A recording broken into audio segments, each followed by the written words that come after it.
C'est la première fois que je vois un défilé de mode pour présenter un smartphone. Honor a décidé de mettre le paquet pour présenter ses deux nouveaux smartphones, le Honor Magic V Pulse et le Honor Magic V2. J'ai pu prendre en main le Honor Magic V2, il est vraiment impressionnant, il est très bluffant, très fin. Je vous en parle en fin de vidéo, mais d'abord, on va se concentrer sur le V Pulse parce que c'est vraiment un concept super marrant.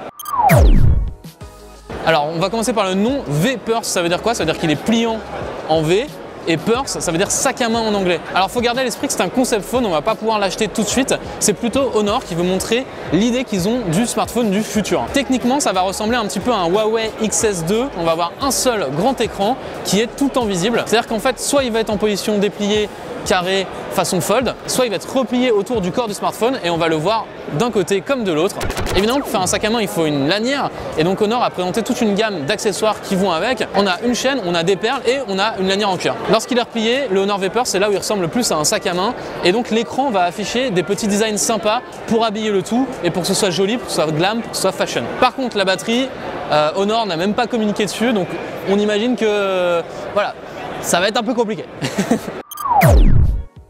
D'ailleurs, il y a plein de trucs que Honor n'a pas détaillé sur ce smartphone. C'est un peu normal, c'est un concept, mais en même temps, on aurait aimé en savoir un petit peu plus. Notamment, il y a deux capteurs photo, donc on pense qu'il n'y a pas de téléobjectif, mais on n'en est pas totalement sûr, ça paraît logique. On ne sait pas les specs de l'écran, on ne sait pas la puce, on ne sait rien en fait. C'est juste un espèce de smartphone un peu éthéré comme ça.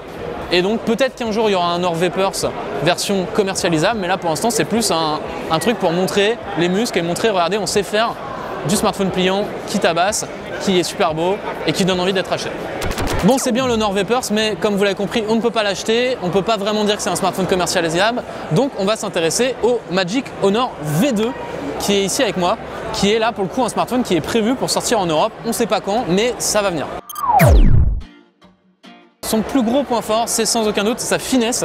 Regardez-moi ça, il fait 4,9 mm d'épaisseur quand il est déplié et il est juste au-dessus des 9 mm quand il est replié. Pour vous donner une idée, on n'est pas très loin du S23 Ultra qui lui fait juste en dessous de 9 mm et regardez, même replié, ça reste ok. Et franchement, le côté très fin, ça peut paraître un peu gadget, mais c'est surtout un énorme effet waouh. Quand on l'a entre les mains, on est quand même vachement bluffé par le truc. On se dit mais comment c'est possible? Est-ce que je vais le casser? Non, parce qu'en plus la charnière est super solide. Vraiment, on a confiance dans cette charnière, ce qui n'est pas toujours le cas avec les smartphones pliants, donc il faut quand même le remarquer. Il y a vraiment ce côté petit bijou de technologie qu'on a envie d'emmener avec soi, qu'on a envie d'utiliser. Donc là, franchement, Honor, ils ont fait un taf vraiment incroyable. Les finitions sont franchement très agréables. Il y a une petite finition faux cuir à l'arrière. Il y a un cadre tout autour qui est très joli, qui va accompagner vraiment la finesse du design. Si on peut faire un petit bémol sur les finitions, c'est quand même la pliure qui est toujours visible. Bon, ils ont quand même réussi à pas mal la masquer, mais elle est là, on la sent, elle est globalement visible dès qu'on n'est pas bien en face du téléphone. Ça commence à être quand même dans les limites de l'acceptable. Là, on chipote un petit peu. Il y a encore du travail à faire sur le côté esthétique, mais il faut admettre que sur le côté réactivité, fluidité, c'est irréprochable. Franchement, on manipule le téléphone, tout va très vite, tout très snappy. Regardez, on peut même le tourner comme ça réagit vraiment au quart de tour, c'est très agréable. Il y a un autre truc bluffant sur l'interface, malheureusement on n'a pas pu le tester sur place, mais ça a été montré par un youtubeur, Austin Evans. C'est la possibilité de lancer deux instances d'une même application sur chaque moitié de l'écran et qu'elles fonctionnent indépendamment l'une de l'autre. Comme ça paraît un peu nébuleux, mais concrètement on peut par exemple lancer deux parties de League of Legends sur le même appareil et ok, c'est un peu gadget, ok, ça sert pas à grand chose, mais ça reste quand même super bluffant. Et je pense qu'avec des téléphones comme ça, ultra haut de gamme, on a envie de se dire, ok, si j'ai envie de faire une idée de fou comme ça, je peux le faire, j'ai le droit de le faire, c'est possible. Bon, permettez-moi de revenir sur la finesse parce que je suis désolé, ça me bluffe. Dites-vous bien qu'il est tellement fin qu'on a l'impression qu'on ne peut pas aller plus loin, parce que sinon, en fait, on va être bloqué par le port USB-C. C'est un peu la limite, et là, on ne pourra pas aller beaucoup plus loin. D'ailleurs, pour l'autonomie, ça avait tendance peut-être à nous inquiéter de voir un téléphone aussi fin.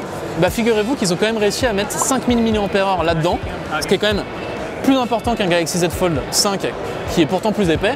Donc là-dessus aussi, il y a eu quand même un gros travail de la part des ingénieurs. Ils l'ont montré tout à l'heure à la conférence. Ils ont fait une batterie qui est vraiment minuscule pour vous dire, elle rentre dans un porte-carte. Là, on a envie de dire, il porte bien son nom. C'est vraiment le Honor Magic V2. J'étais obligé de la faire. Bon alors, on a beaucoup parlé de l'écran interne, mais qu'est-ce qui se passe quand on le referme? Regardez. Hop, on a un format tout à fait classique, c'est du 29e. C'est un format de smartphone qu'on trouve sur n'importe quel téléphone qui n'est pas pliant. En plus, on a quand même des bordures relativement fines, mais le plus intéressant, c'est surtout qu'on va pouvoir utiliser son téléphone à 100% en façade avant et on va pas avoir l'impression d'être bridé avec un écran qui est vraiment tout rikiki comme sur le Fold 5. Là non, on peut utiliser son téléphone, on peut même regarder YouTube, on peut faire tout un tas de trucs. Bref, on a un smartphone qui donne vraiment envie. Alors on l'a pas encore testé, on vous confirmera ça lors du test, mais la première impression elle est juste incroyable. C'est un téléphone qui semble ne pas avoir de concession par rapport au pliant de d'habitude. D'habitude le pliant, on va toujours devoir abandonner un petit peu de confort, un petit peu par-ci, un petit peu par-là sur autonomie, etc. Là, on a l'impression qu'ils ont rempli toutes les cases. Il n'y a plus qu'à le mettre dans la poche. Non, je vais me faire engueuler. Passons rapidement sur la photo, c'est pas forcément le plus intéressant. On a quelque chose de très classique, on a un ultra grand angle, on a un grand angle et on a également un téléobjectif x 2,5. Donc c'est un facteur de zoom qui n'est pas extraordinaire, vraiment on n'a pas la capacité de se rapprocher très près de son sujet. C'est pas forcément la meilleure idée sur ce téléphone, mais bon, ça reste quand même une petite polyvalence. Et franchement, les photos, on en a pris 2-3, elles ont l'air assez clean. Bon là, j'aurais aimé vous dire, ok, vous allez pouvoir l'acheter à telle date, à tel prix, etc.